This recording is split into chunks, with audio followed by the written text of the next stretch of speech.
श्री स्वामी समर्थ सगळ्यांना.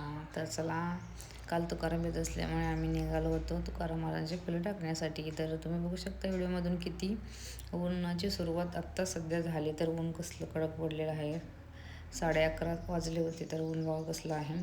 तर आताही बघा इथं खूप मोठा असा कार्यक्रम होता. तर आम्ही तिकडे माझी जाऊ आणि मी आणि आमच्या शेजारच्या मावशी आणि माझ्या मैत्रिणींच्या मुली वगैरे आम्ही असे सगळेजण आलो होतो.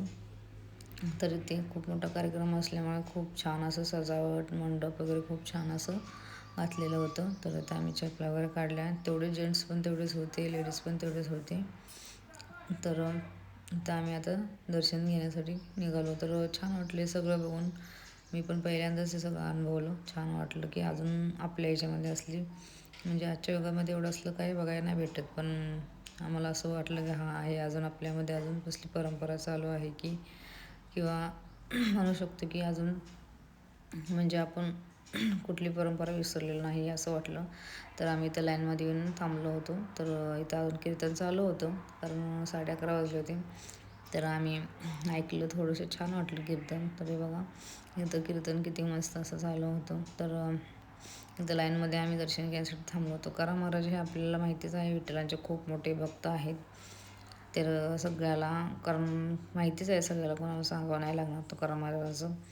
तर इथं बघू शकता त्यांचा फोटो वगैरे मांडलेला होता. तर आम्ही सगळ्यांनी दर्शन वगैरे घेतलं आणि त्यांना काय आपला प्रसाद वगैरे आणला तो ठेवला.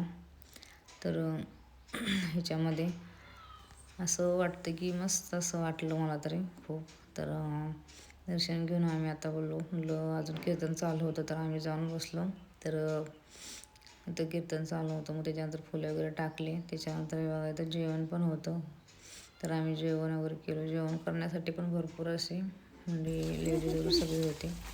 ते झाल्यानंतर आम्ही आता घरी निघालो. तर हे असं मधून रस्ता होता, त्याच्यामध्ये आम्ही निघालो होतो. कारण ऊन तर भरपूर होतं. तर पहिल्यांदाच उन्हात एवढं बाहेर पडले होते. तर हे बघा माझं कसं चाललं आहे, डोक्यावर पदर घ्यायचा काढायचा.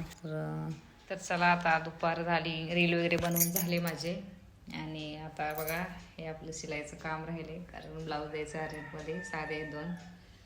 आणि आता कमेंट करून जरूर सांगा की साधे ब्लाऊज शिवायला कोणाला कंटाळा येतो. मला तर भरपूर कंटाळा येतो. अस्तरचं काही नाही वाटत, पण साधे नको वाटतं शिवायला. तर चला, बाय.